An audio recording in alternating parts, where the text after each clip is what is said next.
So today is Rosh Chodesh Kislev.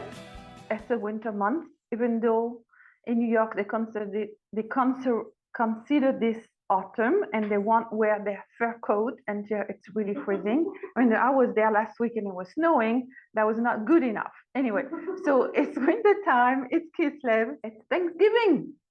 So as promised, we're going to explore and share thoughts. And today is a reflection. I want to do this in two parts. I want to do it in a part that where I'm going to speak, and then I want people to later on share on the very subject that I'm going to talk about, because I think everybody's going to have a story, an amazing one to say. So I also want to give credit to my son Avram, who recommended this subject for today's reflection. We were having a conversation about the astonishing choices that I've made in my youth and how they led me to where I am today. Apparently, the next generation is having similar thoughts about life. They have questions on the general position of their life map. So it's a worthwhile idea to address the subject for women of all ages. So the questions that will pop up tonight are the early choices we made in our lives? Are they the one that we would make today? Could we have done better? And how do they impact us to this day? So this week, let's start with the Torah portion of the week. We're reading the Parashat of Toldot. The word Toldot in Hebrew means generations, what is born from. And from the root Lamed Dalet, which means to give birth. So what engendered, literally engendered, what gave birth and what generated the life that we are living today? What in our past led us to the point we are in the present moment? So what I'm saying is that particularly to many of us who found ourselves years ago diving into an environment and culture that was dissimilar, if not contrary to our upbringing, we're now having questions. A lot of people brought tshuva. A lot of people made a big, huge change in their lives. Did we do the right thing? So that's the question that a lot of time pops up in people's mind. Did we do the right thing? And it could be a few years ago, it could be 50 years ago, it could be any time. So as you all know, now today we're at the beginning of the Jewish month. And it's always a time of renewal because it's the exact time when the moon that became a crescent starts to now grow back into being a globe. Women specialize in change and growth, a constant fluctuation. Just ask any husband. So I'm not talking about the size of our clothes, which fortunately or not fluctuate for the financial benefit of the department store. I'm talking about the changes in our lives and the constant tides that we are involved with as women. It is a very feminine way of being, as changing constantly. Specifically when it's a new month, like today, it's automatically a day for reflection. It's how did we get there? Let us see where we are. Let us see where we're going. And the question we'll ask today is, how did we get here? How in the world did I end up here? Knowing where I come from. It's a wonder when you think about it. Each of us has an amazing journey of an incredible story. So when you were 12 or younger, or even when you were 20, did you imagine yourself where you're now? No. It is incredible where some of our decisions took us. And I remember when I was in English class in high school, and we were translating an excerpt from a book about a young woman arrested by the police on Sunset Boulevard. I don't remember what she did, maybe drug or whatever it was. So here I am, a girl living in Marseille, France, in an all-girl high school, where, mind you, we had to wear a smock with our name embroidered on it. So that gives you an idea of what environment I was in, right? So who would have thought that from that environment, I would be living next to Sunset Boulevard years later? Wow. I did not even picture myself on the soil of the United States. I remember cutting photos from the travel agency magazines and gluing these pictures in my geography notebook. So that's what the Hollywood Bowl was to me. It was a nice photo for my geography notebook. And it really makes me laugh that years later, that one day I would have my bunch of kids singing to the tune of "And it's an open house at the Hollywood Bowl." Like they used to bring them there, and it was like a commonplace.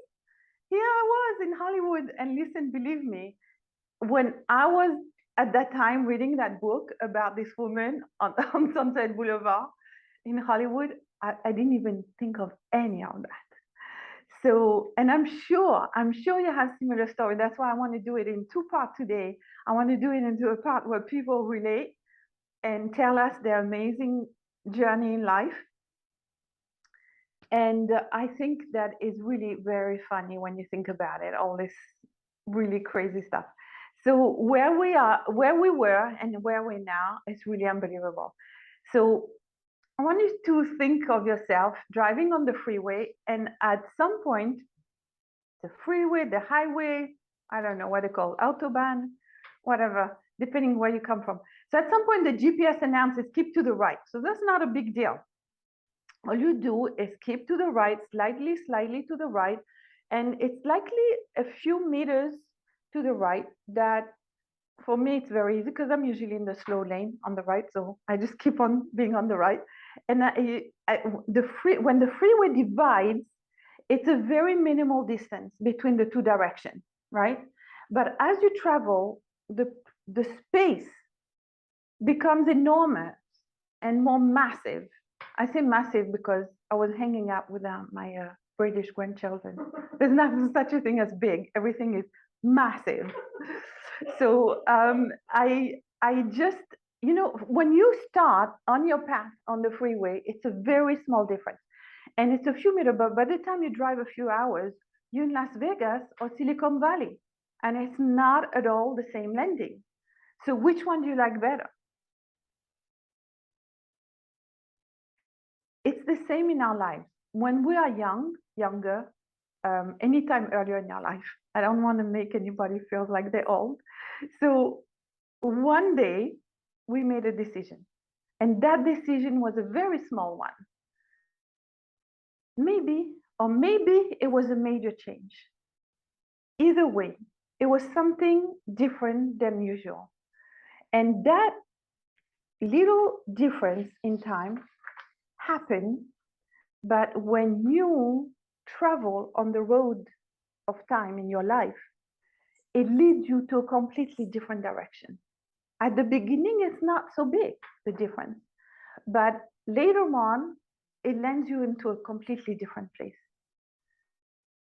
The time that is the most striking, I think, is when we meet with either college friends or a childhood classmate, and we see what a difference is made in our lives, the path that we took and the path that they're on, and we see a very huge difference.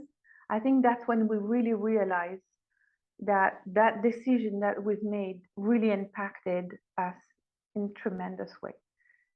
So now the two possibilities. Sometimes events are thrown at us and we're submitted to them. We're forced by providence. On the other hand, sometimes we make decisions against all odds. We go out of our comfort zone, we go out of our country, and we go like Abraham on a new path that had not been shared by people in our circle. And guess what? When Abraham was told, Lech Lecha, which means go for yourself, go for your own good, go for your enjoyment. It was not just you go and you're going to be fulfilling your purpose. It's going to be good for you. And when you leave something behind, sometimes we're afraid we're going to miss on something. And and what we have to trust that this is our purpose in life. We're going to go where we need to be, and this is the place where precisely things will fall into place in a way that we could not even imagine. This is the promise that God made to Abraham. This is where we're supposed to be. Some people call it mektub, some people call it dharma. We call it tachlit. Where we are where we're supposed to be. And I think that now the social media has made such a fuss about being a millionaire in the field of influence. You have to influence 1 million people. That's how I become a millionaire. And I don't know who's made this like, this is what we live by. We are who we are. And the way they phrase this, that you have to be a millionaire, it makes you feel like you're a failure if you're not an influencer. And it's not beneficial to think in this term unless this is your calling in life. So now that's a fad. Let's talk about another fad. There's always a new way to look at things. So now what is the latest thing about season, right? We're talking about winter. Winter is here. It's not just about a cycle in climate. It's a natural cycle that we experience in our life. So there is time to work and there's time to rest. What is written in the ancient book of Kohelet, of Ecclesiastic, is now a new fashion in women's circle of, the coaching world. They think they discovered it. But about 150 years ago, the Ben Ish Chai in Baghdad recommended, in his book, the Ben Ish Chai, he recommended to the lady of the house to tackle the hard jobs in the house, the days of the month when a relationship with a husband is not a physical one. You recognize there's a time in the life of a woman, there's a time for different things. There's a time for everything, a time to enjoy, a time to rest, a time to reflect, and a time for action. And sometimes we beat ourselves up, we're not active enough. Or sometimes we beat ourselves up, we're not resting enough. So we have to know, sometimes it's time to rest. Sometimes it's not time to rest because the kids need us and we have to get up in the middle of the night and this is what's happening. And this is the time of our life that we have to do it, right? So as with the season of the year, women have months when the energy is high, the action is welcome. Sometimes the mood is more propitious for reflection and chatting and less of a physical production. So let us listen to our body, to the cycle of our body and the season of our body and the natural flow of energy that comes in and it goes like a tide, comes and goes. So when you feel like staying in bed and recovering, it could be maybe it's not that you're lazy, but it's out of the need of hibernating because it's the season for winter, it's the season for resting and follow your personal seasonal cycle. Sometimes you want company, sometimes you don't. You want to be alone. You want a quiet shower. Some mornings you wake up full of energy and clean up the whole garage, and some days you take it slowly and all what you need is love. So anyone relating to what I'm saying? Yeah, the change of energy. So we have to go with the flow of our lives. So the same idea, to go with the flow of our lives, should be taken in consideration when we look at our lifespan. Within this flow of seasons, events, and life changes, there's two things. There are the things that we chose, and there are the things that happen to us. And now the question is, are we accepting the life that we did not choose? So on this path of life, this decision we made, and we choose that path. But there's also the event that happened to us and changed our life and take us to a new direction. But the decision we make, are we okay with them? Yes? No?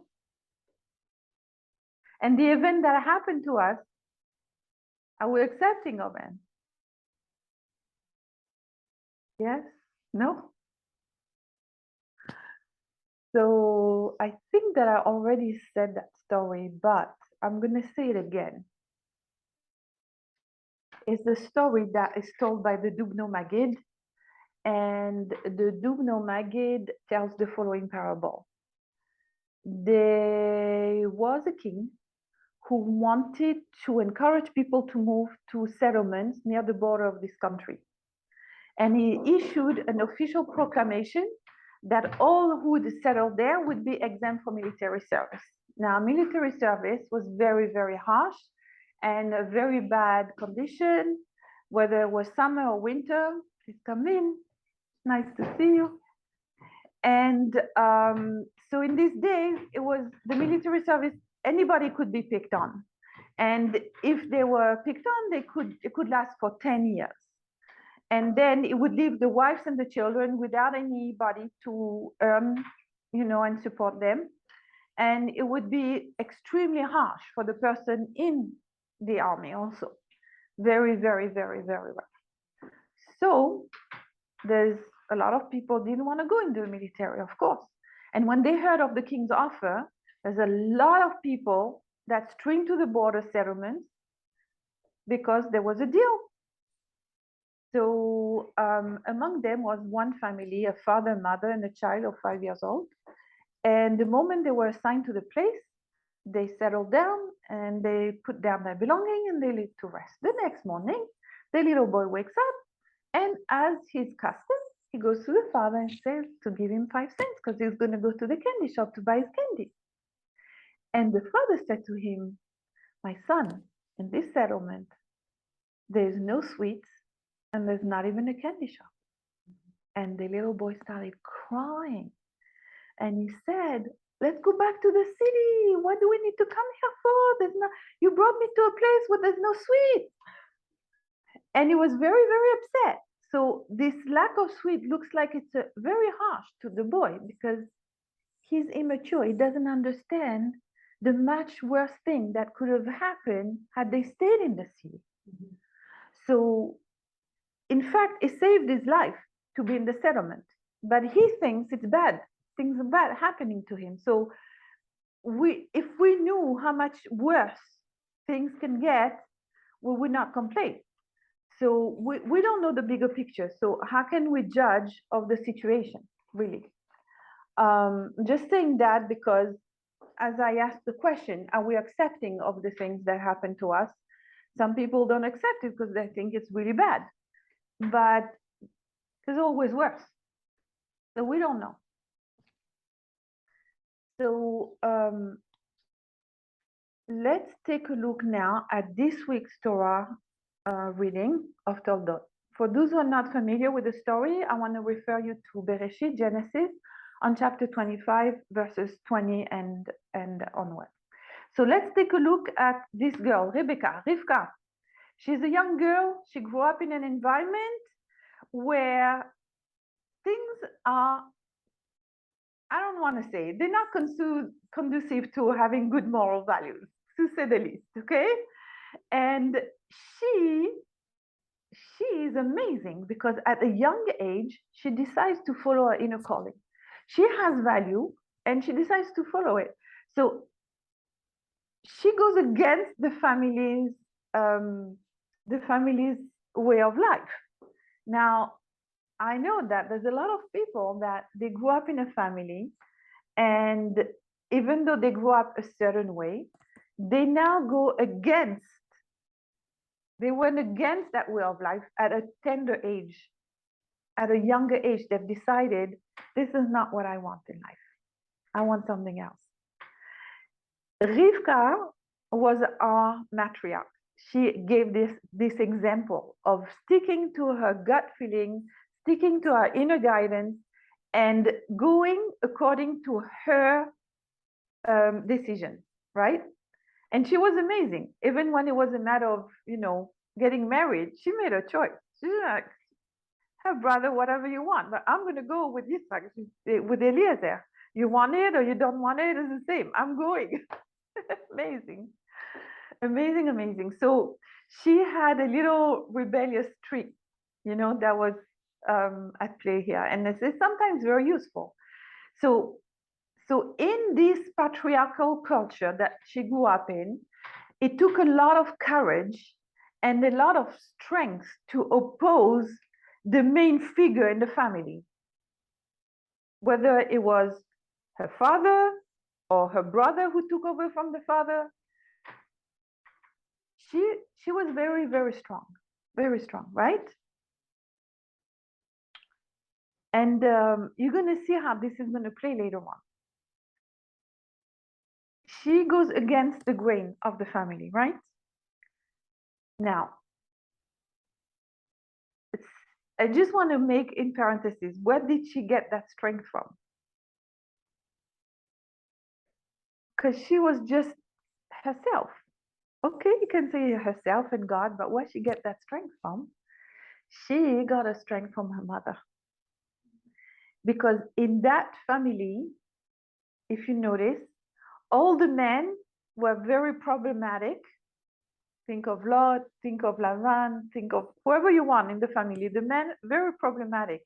And all the women were absolutely exceptional. So this is how it worked in that family for whatever reason, I don't know exactly, but there is this little Rivka. She fights her father, she fights her brother, she goes against idolatry, and now she ends up marrying someone, Isaac, Yitzhak, who's rigorous, straightforward. So it's wonderful for her because that's how she is also, right?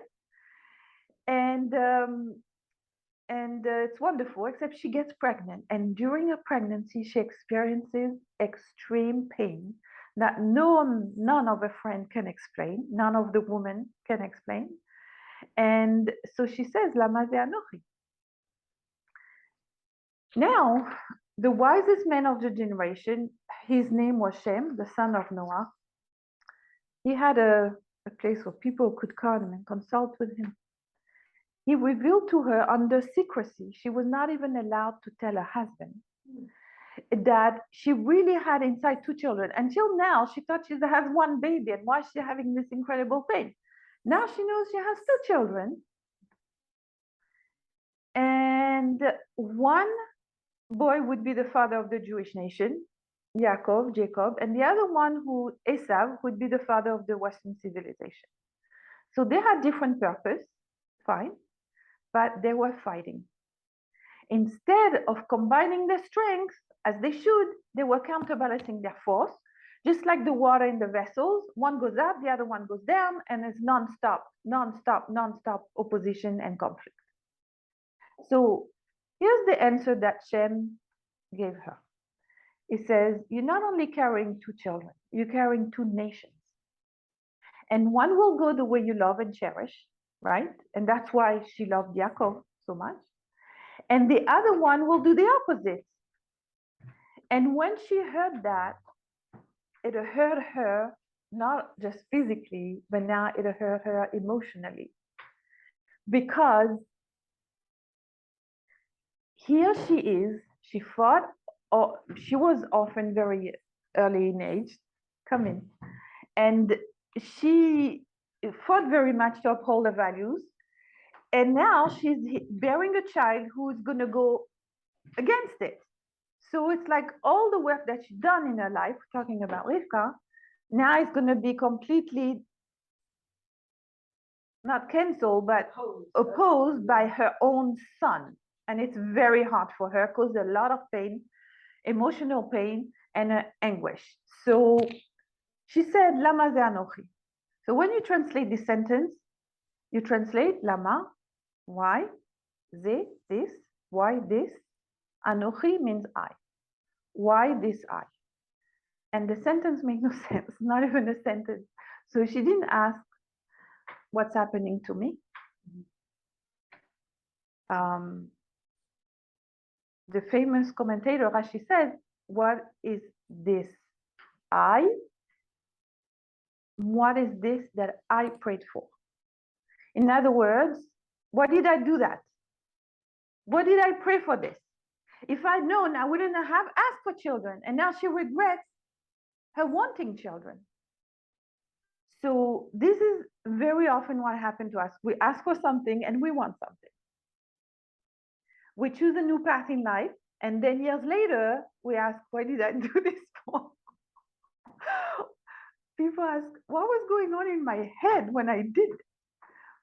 Um, you know, why was I so naive?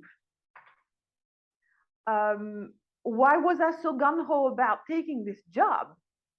Or why was I crazy about this guy who could not support a family?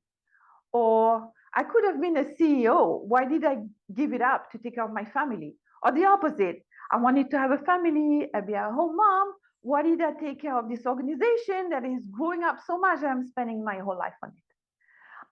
Why did I choose this career? Or why did I give up my studies? So many people in my generation did that. They were on a path and all of a sudden, boom, they changed. Everything was taking a new direction. Why did I marry this guy? Why did I want so much to be religious? Why did I sacrifice for my family? Why did I give up my friend? Why did I leave my country? Later on in life, we look at it and say, were we crazy or what? Why did we do that? How did we even do that? I want to tell you another story. Just a second. I'm going to take a drink. Many decades ago, I said decades ago because you're going to see this story could not happen now. Many decades ago, when the Jerusalem neighborhood of Romema was not occupied by the British and the American residents as it is now, my friend had an apartment on the 7th floor of the building without a sukkah. Come in. So nice to see you. So being the only religious man in the neighborhood, he needed to build a sukkah for the holidays. Please come and take a seat. Come and take a seat. Okay. So what he did, this is really crazy. What he did, he had a balcony, but the balcony was covered by another balcony on top, right? So he couldn't use that part of the balcony. So what he did is he dismantled the wrought iron of the balcony. There's 3 parts. There's the front part and the side part of the balcony. It was made out of metal, made out of wrought iron. Like, you know, a few bars with the little decoration maybe once in a while. So what he did is dismantle the balcony. The front part, he put on hinges with the floor of the balcony. He pushed down, he pushed down the railing of the balcony. He pushed it down so that it's even with the floor. Scary, yes. And he lined it up with the floor of the balcony. And then, without any guards or safety ropes, he would proceed to put up the sukkah wall. So it was on the 7th floor. And I remember being there. If you look down, if you went on the sukkah and you walked on the floor, before you put the boards on it, if you looked on the floor, you'd see the ground floor, 7th floor down. And I want to say that if you had tried that now, you would have the ambulance and the fire department both at once. One to send him to the hospital and one to just get him off that thing. It was really crazy. So this is the thing that we did in our youth. I didn't do it, but I'm saying it's the kind of thing that when you think about it years later, say, how did we do that? Like, how did we really did that? We really were so crazy and naive or idealistic. So we asked, how did we get into this? And the question of Rivka was, she says, Lama Anochi.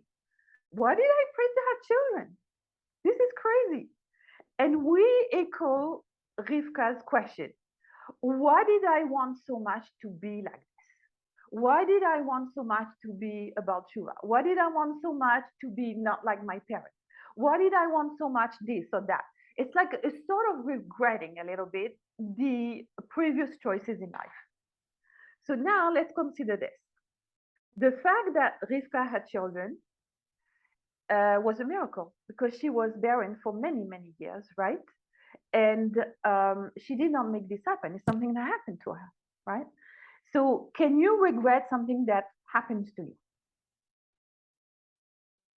You can wish it hadn't happened. You can wish it didn't happen, but you can't regret it because you didn't initiate it.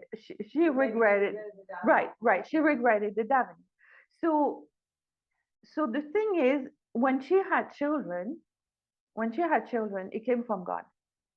Because some people pray for children, still didn't have children. So obviously, the fact that she had children, it was from God, and it's that divine providence. So now, did the sustainer of the earth, the of the galaxies and the whole universe made a mistake in our life? If you take a quick look at the galaxies, are they doing all right? Are they? They're in their orbit. Yeah, they're doing okay. Okay, so millions of them. Okay, now the same force directs our life. So is it okay? Like, do you trust when you open your eyes in the morning that the galaxies, nothing major happened over there? It's fine. So it's the same force that it really is ruling our life. So it's the same software, the same engineer, and it's working well. So if something happens and we don't get it, does it mean we should regret it? Rivka was very disappointed. She was very disappointed. I didn't live my life to have such a child. So she fought all her life against idolatry, corruption, decadence, and now she has a child who's really into it. I think it's cool. But okay, now I'm going to say a word about idolatries because you think, okay, she was against idolatry. What does that really mean? Um, Idolatry is whenever we worship something that is not the source of our existence. So it's called idolatry. So whether it's money or power, fame, relationships, drugs, anything to which you can attribute the sentence, I can't live without it, is called idolatry because you think it's giving you life. So anyway, she was a believer. And as a believer she was, now she is in a position where something really is bothering her. And it happens to everyone. I mean, I like it because, you know, the portrait that we have from the matriarch and the patriarch, they're very human. And the truth is, they're described to us so that we can take a lesson. They also had challenges, just like we have challenges. So she was a believer. And believe me, she was a strong one, right? Since she's little. But still, right now, she's seeing this child as the opposite of everything she fought for. And it's very hard on her. So she didn't understand and she couldn't cope with the idea. And many parents are distraught when their children go against all what the parents, not only the parents, but whole generations before them stood for. So that she didn't understand, but Shem explained it to her, the concept of the two nations. They confront each other. History is made like that.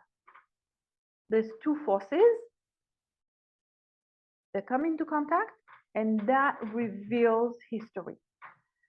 Jacob is Ishtam. He's a man, sincere, has questions, fine questions. His answers are more powerful than the questions. He follows his inner guidance. He has problems, but he resolves his issues, at peace with himself, he's at peace with his conscience. You call him, you know, he's transparent. He's humble, he's true to himself. But the twin brother, Esav, it's not like that. He's hiding behind a facade. The two brothers have a very different nature. For Esav, it's all about the appearances. It's all about a show of external power. And the two brothers were supposed to help each other in accomplishing their purpose.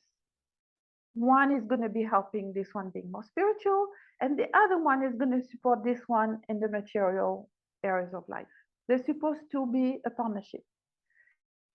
Okay, it didn't happen, but that was in order to fulfill their role in life and in history, they had tendencies that were given to them at birth or before birth. so that they can fulfill their job, their mission, right? So Rivka, what she did is she put a stamp on the child that was not going her way, and she labeled him as a bad guy, right? She loved the one that was pure like her. What about the father? When does it come in the picture? The father, Yitzhak, Isaac, he loved the child who had challenges. He loved the child who had to overcome a lot of difficulties because he figured the greater the difficulties, the greater the growth and the greater the potential. So Isaac, he loves Esau, Rivka loves Jacob, and it goes on like that, an intergenerational problem, like we call it in psychology. So the the thing is that Esau, he had tendencies of fighting, of going after things of a very physical nature. And you can't say, okay, that's not good. Because let's say somebody who always fighting, is a fighter. Always looking for, if there is anybody is fighting, he's joining the party. you know, you got okay, you can't say it's bad because if you need a bodyguard or if you need a marine, you call that guy. This is who you call for. So there's always things that can be used for a purpose. It's just like the energy needs to be channeled. So there's nothing that is bad, but Rivka thought to herself, this kid is not my type. He's against what I stand for. And she put him down. And that was a problem. And we have to know that when we're dealing with other people, whether it's children or other people, and they have a tendency, we can't say it's bad. It's a tendency. It needs to be used for the right thing. As a mother, we always want the children to be the way we hope they are going to be. As teachers, same thing. As people in the community, we hope also people are going to fix themselves or hope for, doing better in life and everything. But people have tendencies and nothing is bad per se. It just needs to be channeled. So this is the one thing we have to know about our nature. We are not victim of our nature and tendencies. We're not the passive victim of what happened to us because whatever attracts us and whatever our tendencies are can be used for a good purpose. And so the same thing with our choice. We're never the victim of our options. We are in a spot where we assume our responsibility and not just deal with them. We need to use this as an opportunity for growth. And whatever happened to us, it's a bottle opener. And it's an opportunity to open up to our full potential and to let the champagne bubble up. So where we are now, that's where we're supposed to be.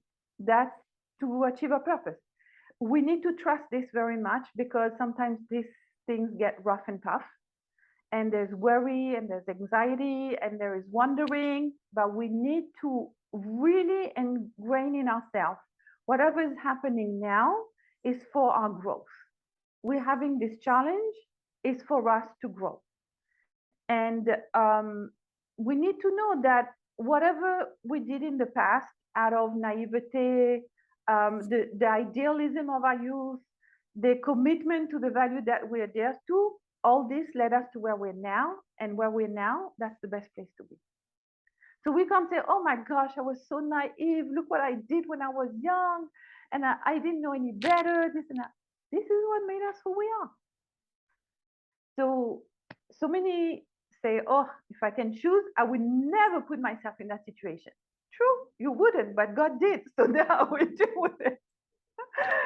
So he's a software engineer. He doesn't know the job of directing really the world. So out of the million galaxies that are going around without any trouble, just like your path went wrong something today, like Okay, so tonight is just a reflection on our lives and the choice we made and the events that redirect our path. When I was recently on the East Coast and I was reminiscing with my seminary girlfriend, we laughed at our naivety, at our idealism, at our belief that we're doing the only right thing to do. And we did not know better, we say. But it's not just that. We were led on that path because that was our purpose in life. And we were naive and we satisfied ourselves with very little because we believe that's the way to live. And we're not the victim of our naivety because we didn't ask for furniture, because we didn't ask for this or that for ourselves. We are beautiful because of the result of it. We are the blossom flowers that came to life because of our challenges and our mistakes and our fears and our courage also. So I want you to listen carefully, whether you are teaching, whether you're hosting, whether you're parenting, whether you're working, all along the years, you've made your mark on the world. You give birth to the next generation of people. And all this happened because you made choices and you embraced your challenges, whether you like them or not. And we are who we are due to the confrontation that we encountered and in our life. And we are who we are, so there's no regret.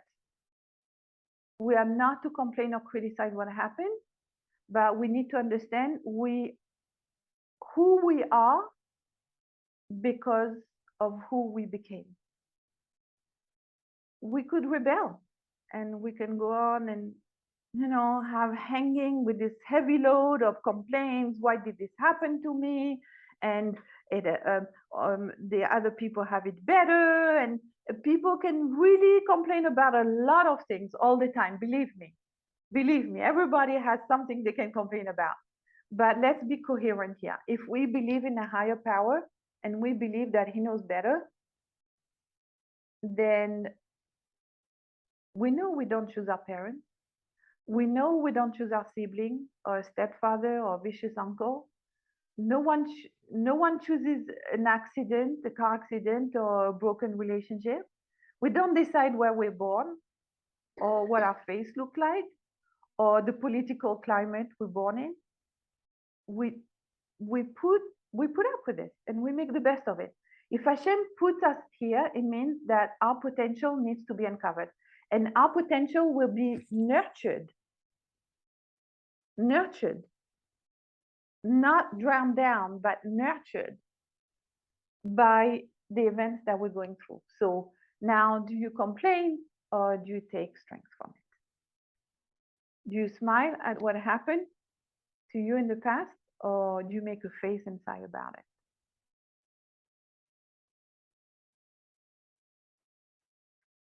If we feel grateful now, if we appreciate and give thanks about all the events that took place in our lives, the good one, the bad one, the difficult one, the little one, the big one, everything came together, made us who we are.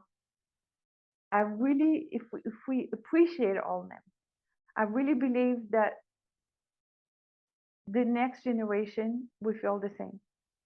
I think that the next generation is already asking, did we do the right thing? Did we, they might say, what was the point of doing this? What was the point of, first having a business and then thinking about the children? They're gonna ask questions like, what's the point of running around making a lot of money to live in a big mansion instead of, paying attention to the children? They might have questions. They might not.